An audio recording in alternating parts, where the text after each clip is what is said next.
Hi, ನಾನು ನಿಮ್ಮ ಮನೆ ಮಗಳು Pushpa. Welcome to the my YouTube channel ನಿಮ್ಮ ಮನೆ ಮಗಳು ಪುಷ್ಪ. ಸೊ 3 ತಿಂಗಳು ತುಂಬಿದ ತಕ್ಷಣ ಮಕ್ಕಳಿಗೆ ರಾಗಿ ಸರಿ ತಿನ್ನಿಸ್ತೀವಿ.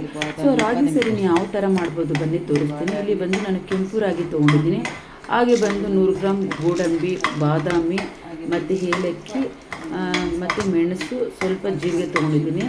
ಸೊ ಇದನ್ನೆಲ್ಲ ಬಂದು ಫಸ್ಟು ನೀಟಾಗಿ ನಾನು ರಾಗಿನ ಬಂದು ತೊಳೆದು ಒಣಗಾಕಿದ್ದೆ. ಆ ಒಣಗಿರೋ ಕೆಂಪು ರಾಗಿನ ನೀಟಾಗಿ ತೊಗೊಂಡು ಅದನ್ನು ಹುರ್ಕೊಂಡಿದ್ದೀನಿ. ಅದು ಹುರಿದಾದ್ಮೇಲೆ ಮತ್ತೆ ಬಾದಾಮಿನ ನಾನು ಬಂದು ರೋಸ್ಟ್ ಮಾಡ್ಕೊತಾ ಇದ್ದೀನಿ. ಯಾಕೆಂದರೆ ಹಸಿಯಾಗಿ ಹಾಕಿದ್ರೆ ಅದು ನೀಟಾಗಿ ನುಣ್ಣಗಾಗಲ್ಲ ಮತ್ತು ಬೇಗ ಒಂದು ರಾಗಿ ಹಿಟ್ಟೇನಾಗುತ್ತೆ, ಒಂಥರ ನೀರು ಇಟ್ಕೊಂಡಂಗಾಗುತ್ತೆ. ಹಾಗಾಗಿ ಗೋಡಂಬಿನಾಗಲಿ ಬಾದಾಮಿನಾಗಲಿ ಚೆನ್ನಾಗಿ ನಾವು ಕೆಂಪಿಗೆ ಹುರಿದಾಕಿದ್ರೆ ರಾಗಿ ಸರಿ ತುಂಬ ಚೆನ್ನಾಗಿರುತ್ತೆ. ಮಗುವು ತಿನ್ನೋದಕ್ಕೆ ತುಂಬ ಟೇಸ್ಟಾಗಿರುತ್ತೆ ಮತ್ತು ಮಗುವು ಕೂಡ ತುಂಬಾ ಒಂದು ದಪ್ಪ ಆಗುತ್ತೆ. ಮಗು ಟೇಸ್ಟ್ ಚೆನ್ನಾಗಿರುತ್ತೆ, ದಷ್ಟಪುಷ್ಟವಾಗಿ ಬೆಳೆಯುತ್ತೆ ಮಕ್ಕಳು. ಯಾಕೆಂದರೆ ನೋಡಿ, ಇವಾಗ 2 ಸ್ಪೂನಷ್ಟು ಮೆಣಸು ಹಾಕೊತಾ ಇದ್ದೀನಿ. ಯಾಕೆಂದರೆ ತಾಯಿಗೆ ಬಂದು 3 ತಿಂಗಳು ತುಂಬ್ತಾರಂಗೆ ಎದೆ ಹಾಲು ಕಮ್ಮಿ ಆಗ್ತಾ ಬರ್ತಾ ಇರುತ್ತೆ. ಯಾಕೆಂದರೆ ಮಗು ದೊಡ್ಡದಾಗ್ತಾ ಇರುತ್ತೆ. ಹಾಗಾಗಿ ತಾಯಿಯಲ್ಲೇ ಹಾಲು ಕಮ್ಮಿ ಅಂತ ನಮ್ಗನ್ಸುತ್ತೆ, ಆದರೆ ಹಾಲು ಇನ್ಕ್ರೀಸ್ ಆಗ್ತಾ ಇರುತ್ತೆ. ಆದರೆ ಮಗು ಬೆಳೀತಾ ಅದಕ್ಕೆ ಸ್ವಲ್ಪ ವಿಶೇಷವಾದ ಆಹಾರಗಳನ್ನ ಕೊಟ್ಟರೆ ಮಗುಗೆ ತುಂಬಾ ಚೆನ್ನಾಗಿ ಒಂದು ಬಾಡಿಗೆ ಅಡ್ಜಸ್ಟ್ ಆಗುತ್ತೆ. ಸೊ 2 ಸ್ಪೂನ್ ಜೀರಿಗೆ ತೊಗೊಂಡೆ. ಹಾಗೆ ಬಂದು ಒಂದು 10 ಏಲಕ್ಕಿ ಪೀಸ್ನ ತೊಗೊಂಡಿದ್ದೀನಿ. ಸೊ ಅದನ್ನು ಹುರಿದಾಕಿದ್ದೀನಿ. ಈ ಹಿಟ್ಟಂತೂ ಬೀಸ್ಬೇಕಾದ್ರೆ ಎಷ್ಟು ಘಮ ಅಂತ ಪರಿಮಳ ಬರ್ತಿತ್ತು ಅಂದರೆ ಅಂಗಡಿಲಿ ಹೇಳ್ತಾಯಿದ್ರು, ಮೇಡಮ್ ಏನು ಮೇಡಮ್ ಇಷ್ಟು ಸ್ಮೆಲ್ ಬರ್ತದೆ ಘಮ ಅಂತ.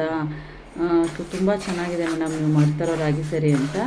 ಸೊ ಇದನ್ನು ನಾನು ಸೇಲ್ ಕೂಡ ಮಾಡ್ತಿದ್ದೆ ನಮ್ಮ ಒಂದು ಪುಷ್ಪ ಬ್ಯೂಟಿ ಟಿಪ್ಸಲ್ಲೇ. ಯಾರಿಗಾದರೂ ಮಾಡೋದಕ್ಕಾಗಿಲ್ಲ ಅಂತ ಅಂದರೆ ಸೊ ನೀವು ನನಗೆ ಕಾಲ್ ಮಾಡಿ ಆರ್ಡ್ರ್ ಕೊಡ್ಬೋದು, ನಾನು ನಿಮಗೆ ರೆಡಿ ಮಾಡಿ ಕಳಿಸ್ತೀನಿ. ಸೊ ನೋಡಿ, ಇಲ್ಲಿ ಬಂದು ರಾಗಿ ಸರಿ ರೆಡಿಯಾಗಿದೆ. ಇದು ಬಂದು 3 ತಿಂಗಳು ತುಂಬ್ತಾ ಇರೋ ಮಕ್ಕಳಿಗೆ ಕೊಡೋ ಅಂಥ ಒಂದು ರಾಗಿ ಸರಿ. ಸೊ ಇಲ್ಲಿ ವೈಟ್ ಕಾಣಿಸ್ತಾ ಇದೆ, ಅಕ್ಕಿ ಹಾಕಿರಬೇಕು ಅಂದ್ಕೊತೀರ, ಆದರೆ ಅಕ್ಕಿ ಅಲ್ಲ. ರಾಗಿನ ತೊಳೆದು ಒಣಗಾದಾಗ ಅದು ಹೌಲಾಗುತ್ತೆ. ಆ ರಾಗಿ ಹೌಲಾಗಿರೋದು ನಿಮ್ಗೆ ಕಾಣಿಸ್ತಾ ಇದೆ. ಯಾಕೆಂದರೆ ರಾಗಿ ತುಂಬಾ ಕೆಂಪು ಹುರಿಬೇಕು. ಕೆಂಪು ಹುರಿದಾಗಲೇ ಅದು ಬಂದು ತುಂಬ ಟೇಸ್ಟ್ ಆಗಿರುತ್ತೆ. ಹಾಗಾಗಿ ಸೊ ನೋಡಿಲ್ಲ, ಇಲ್ಲಿ ಬಂದು ನಾನು ಹುರಿದಿರೋದೆಲ್ಲ ಕೆಂಪುಗೆ ಚೆನ್ನಾಗಾಗಿದೆ. ಸೊ ಇಲ್ಲಿ ಹುರಿದಿರೋ ಒಂದು ಇಷ್ಟು ಪ್ರಾಡಕ್ಟ್ನ ನಾನು ತೊಗೊಂಡೋಗಿ ಸೊ ಬೀಸೋದಕ್ಕೆ ತೊಗೊಂಡೋದೆ. ಸೊ ನೀಟಾಗಿ ಇದನ್ನು ನುಣ್ಣಗೆ ಬೀಸ್ಕೊಂಬಂದೆ. ಸೊ ಅವ್ರಿಗೆ ಮೊದಲೇ ಹೇಳಬೇಕು ನುಣ್ಣಗೆ ಬೀಸ್ಕೊಡಿ ಅಂತ. ಬೀಸ್ಕೊಂಬಂದಮೇಲೆ ನೋಡಿ, ಈ ಒಂದು ತೆಳ್ಳಗಿರೋ ವೇಲ್ನ ತೊಗೊಂಡು ಇದರೊಳಗೆ ನಾನು ನೀಟಾಗಿ ರಾಗಿ ಹಿಟ್ಟನ್ನ ಸೋಸ್ಕೊಂಡೆ. ಯಾಕೆಂದರೆ ಚಿಕ್ಕ ಮಗು ಅಲ್ವಾ, ಗಂಟಲಲ್ಲಿ ಸಿಗಾಕೊಂಡ್ರೆ ಪ್ರಾಬ್ಲಮ್ ಆಗುತ್ತೆ. ಹಾಗಾಗಿ ತೆಳ್ಳಗೆ ಸೋಸಿದಾಗ ಅದು ತುಂಬ ನೈಸಾಗಿ ಪೌಡ್ರ್ ಬರುತ್ತೆ. ಸೊ ಇಲ್ಲಿ 1 ಸ್ಪೂನ್ ತೊಗೊಂಡು ನೋಡಿ ನಾನಿಲ್ಲಿ ಸರಿ ಮಾಡ್ತಾಯಿದ್ದೀನಿ ಮಗುಗೆ. ನೋಡಿ 1 ಸ್ಪೂನ್ ಹಾಕಿರೋದು. ಸೊ ಮಾಡಿ ನಾನು ಈ ಒಂದು ತೆಳು ಕನ್ಸಿಸ್ಟೆನ್ಸಿಲಿ ಮಾಡಿದ್ದೀನಿ, ತುಂಬಾ ಚೆನ್ನಾಗಿದೆ. ಸೊ ನೀವು ಕೂಡ ಸೊ ನೋಡಿ, ನಾನು ಮಾಡಿರೋ ಅಂಥ ಒಂದು ರಾಗಿ ಸರಿ ಅಂತೂ ನಮ್ಮ ಪಾಪು ತುಂಬಾ ಎಂಜಾಯ್ ಮಾಡ್ಕೊಂತೀವಿ ಅಂತಾಳೆ. ಸೊ ನಿಮ್ಮ ಮನೇಲೂ ಯಾರಾದ್ರು ಪಾಪು ಇದ್ದರೆ, ಪಾಪುಗೆ ಒಂದು ಒಳ್ಳೆ ಪೌಷ್ಟಿಕ ಆಹಾರ ಕೊಡಬೇಕು ಅಂತಿದ್ರೆ ಈ ಥರ ಒಂದು ರಾಗಿ ಸರಿ ಮಾಡಿ ನೀವು ಮನೇಲಿ ತಿನ್ನಿಸಿದಾಗ ಮಕ್ಕಳು ದಷ್ಟಪುಷ್ಟವಾಗಿ ಬೆಳೀತಾರೆ. ಸುಮ್ಮನೆ ಮೆಡಿಕಲ್ ಶಾಪ್ಗೆ ಹೋಗಿ ನಾವು ಒಂದು ಸೆರ್ಲಾಕೆಲ್ಲ ತೊಗೊಂಬಂದು ಕೊಟ್ಟರೆ ಮಕ್ಳಿಗೆ ಎನರ್ಜಿನೂ ಇರೋಲ್ಲ, ಶಕ್ತಿನೂ ಇರೋಲ್ಲ.